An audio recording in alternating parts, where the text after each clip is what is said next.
میں کالج سے نکلنے والی تھی کہ ایک لڑکا آیا اور کہنے لگا پلیز میری بہن بن جاؤ، میری کوئی بہن نہیں ہے۔ اس کے بے حد اصرار کرنے پر میں نے کہا ٹھیک ہے، آج سے آپ میرے بھائی ہو۔ وہ میری ہی کلاس میں پڑھتا تھا، ویسے تو وہ شریف لڑکا لگتا تھا، وہ میری بہت عزت کرتا اور میں بھی دل سے عزت کرتی تھی۔ 3 مہینے بہت اچھے گزرے، پھر کالج سے چھٹیاں ہو گئیں۔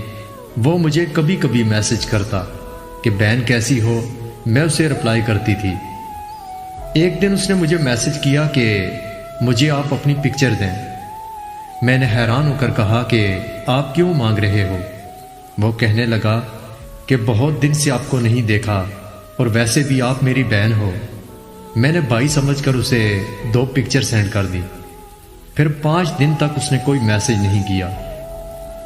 ایک دن میں نے اسے میسج کیا اور پوچھا کہ بھائی خیریت ہے، آپ ٹھیک ہیں؟ آپ کا کوئی میسج نہیں آیا تو میں نے سوچا بھائی کا پوچھ لوں۔ اس نے رپلائی کیا اور اس میں لکھا تھا خبردار آج کے بعد مجھے بھائی نہ کہنا۔ میں نے پھر میسج کیا کہ کیوں، کیا ہوا بھائی؟ اس نے پھر یہی رپلائی کیا کہ میں تمہارا بھائی نہیں ہوں، جب سے پکچر دیکھی ہیں میں تم سے پیار کرنے لگا ہوں، تم آج سے میری بہن نہیں ہو۔ میں نے پھر پوچھا کہ بھائی آپ مذاق کر رہے ہو نا؟ وہ کہنے لگا کہ کتنی بار کہا بھائی نہ کہو۔ میں نے غصے میں میسج کیا کہ آئندہ مجھے میسج نہ کرنا۔ دوسرے دن اس نے مجھے ایک تصویر سینڈ کی جس میں میری تصویر کو ایڈیٹنگ کر کے میرا چہرہ کسی ننگی عورت کے جسم پر اس طرح لگایا تھا کہ وہ دیکھنے میں کہیں سے بھی نہیں لگتا تھا کہ وہ ایڈیٹنگ کی گئی تصویر ہے۔ یہ دیکھ کر میں سن ہو گئی، سمجھ نہیں آ رہا تھا کہ کیا کروں، کس کو بتاؤں۔ اتنے میں اس نے مجھے کال کی اور کہنے لگا ویڈیو کال پر آؤ۔ میں نے صاف انکار کیا اور وہ مجھے کہنے لگا کہ فیس بک کی فلاں آئی ڈی کو اوپن کرو۔ میں نے کال کاٹ کر آئی ڈی اوپن کی تو میری جیسے جان نکل گئی۔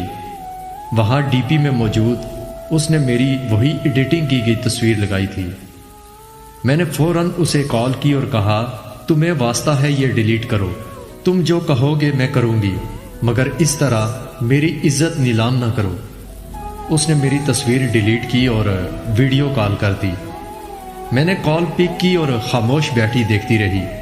وہ کہنے لگا اپنا دوپٹہ ہٹاؤ۔ یہ سنتے ہی میں نے کال کاٹ دی اور رونے لگ گئی کہ کیسے بھائی بن کر وہ میری عزت نیلام کر رہا تھا۔ وہ مجھے میسج پر دھمکی دے رہا تھا کہ میں تمہارا وہ حال کروں گا کہ تم کسی کو منہ دکھانے کے قابل نہیں رہو گی۔ رات کو میں جانماز پر بیٹھی رو رو کر اللہ سے دعا کر رہی تھی کہ میری عزت کو بچا لے۔ یا اللہ میری اتنی چھوٹی غلطی کی اتنی بڑی سزا نہ دے۔ اچانک بڑے بھائی نے جو کمرے کے دروازے سے گزر رہے تھے میری آواز سن کر اندر آئے اور کہنے لگے کون ہے وہ؟ میں نے روتے ہوئے سب بتایا۔ بھائی نے تسلی دی اور کہا کہ میں ابھی اس کو سنبھال لیتا ہوں۔ یہ کہہ کر وہ گھر سے باہر چلے گئے۔ مجھے نہیں پتا اس معاملے کو بھائی نے کیسے سنبھالا تھا، مگر اس دن کے بعد مجھے اس کا کوئی میسج یا کال نہیں آئی۔